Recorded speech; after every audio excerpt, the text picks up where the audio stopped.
조갑제 TV 시청자 여러분 안녕하십니까. 2024년 3월 12일 오후 1시입니다. 윤석열 정부가 좌파나 호남을 대하는 태도와 같은 보수를 대하는 태도가 많이 다릅니다. 보수를 공격할 때는 아주 혹독하게 하고 호남과 관련된 문제에 대해서는 무조건 투항하는 모습을 보이는 경우가 허다합니다. 의사는 보수 중에 보수입니다. 요사이 윤석열 정부가 의사 집단을 대하는 태도는 적개심마저 느끼게 합니다. 경멸감을 노골적으로 드러냅니다.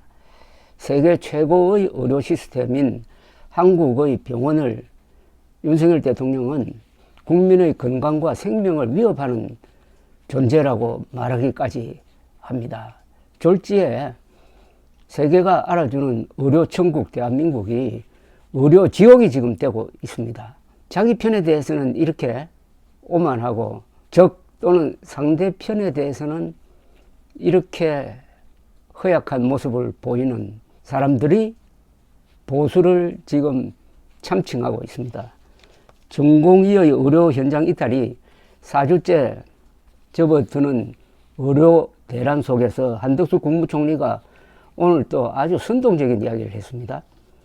이런 말을 했어요. 의료계가 20년 전 의대 정원 감축을 요구했을 때 적극적으로 이를 막는 조치를 했더라면 지금 국민들께서 3분 진료를 받기 위해 길거리에서 서너 시간을 허비하는 현실은 오지 않았을 것이다. 의대 정원 확대는 더 이상 피할 수 없는 과제라고 강조를 했습니다.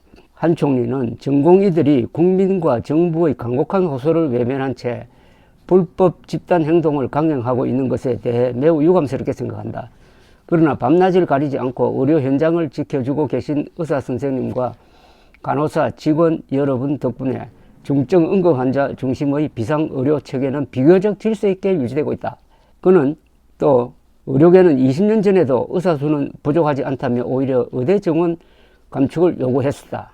당시 의사들의 요구에 따라 정부가 의대 정원을 연 350명 감축했고 그 결과로 현재의 필수 의료 분야 의사 부족 사태가 벌어졌다는 것이 정부 판단이라는 겁니다. 국무회의에서 한 이야기인데 한 총리는 그때 정원 감축을 막기 위해 보다 적극적인 조치를 취했더라면 지금 국민들께서 수술을 받기 위해 몇 달을 기다리고 위급한 상황에서 의사가 없어 병원을 헤매며 3분 진료를 받기 위해 길거리에서 서너 시간을 허비하는 현실은 오지 않았을 것이라고 했습니다.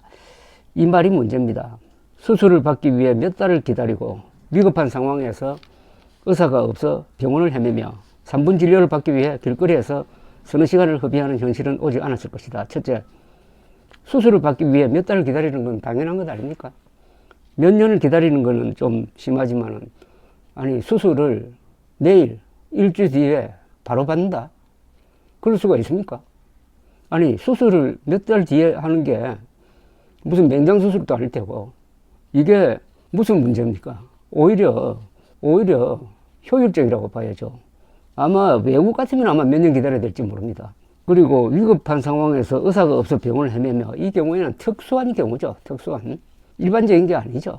저도 외손자 녀석이 하도 사고를 쳐가지고 응급실에 한 대여섯 분 데리고 간 적이 있는데 한 번도 헤맨 적이 없습니다. 119 타고 딱 들어가면 바로 의사가 받아가지고 응급처리를 했습니다. 특이한 경우를 일반화해버리면 천국도 지옥으로 만들 수가 있어요. 3분 진료를 받기 위해 길거리에서 서너 시간을 허비하는 현실을 이거는 저는 사실이 아니라고 보는데요. 3분 진료를 받기 위해 길거리에서 서너 시간을 허비한다고요? 무슨 음식점도 아니고 3분 진료를 받기 위해 길거리에 서서 서너 시간 허비한다? 이런 사례가 어디 있을까요? 있다면 이런 경우겠죠. 무슨 환자가 예약을 안 하고 갔고 그 병원이나 의사가 너무나 유명해가지고 사람들이 막 몰려있는 이것도 특수한 경우입니다. 특수한 경우를 전체인 것처럼 일반화하는 게 이게 가장 나쁜 선동이죠. 의사들에게 비판적인 조선닷컴 댓글에도 한 총리의 오늘 발언을 비판하는 글들이 많습니다. 아마 의사 선생이 쓴 것 같기도 합니다. 이 글은. 잘못 아시네요. 3차 병원에 중환자만 가야 하는데 경증이 몰리니 그렇고 우리나라처럼 환자가 3시간 기다리는 OECD가 있나요? 수시간, 수일 기다립니다. 미국에서 진료 한번 해보세요. 수일, 수주를 예약을 하고 가도 하루가 다 갑니다. 다른 분입니다. 이걸 말이라고 하나? 유명 음식점에 대기표 받고 줄 서서 밥 먹으면은 그게 주방에 요리사가 부족해서 그런 것인가? 그럴만 하니까 줄 서서 3시간 기다려 진료 받겠지. 그러한 특수한 상황을 마치 모든 의료기관에서 그런다는 듯 일반화하면 되나? 다른 분입니다. 3시간 대기 3분 진료가 의사가 없어서라고?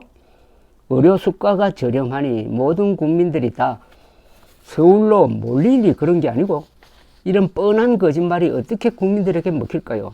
정말 신기한 세상입니다. 의료 수가 현실화시키고 3차 병원 아무나 함부로 못 가게 국가에서 법을 제정하면 됩니다. 왜 표 떨어질 일을 겁내면서 아무 짓도 안 하고 의사들만 악마화하죠?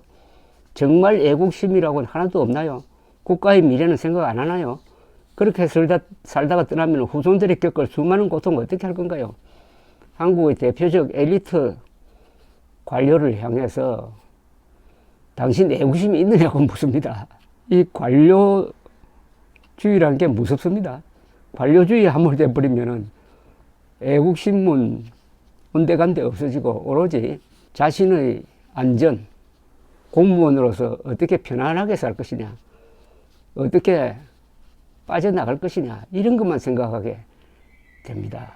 의료천국을 의료지옥으로 만드는 사람이 윤석열 대통령과 한동훈 두 사람이네요.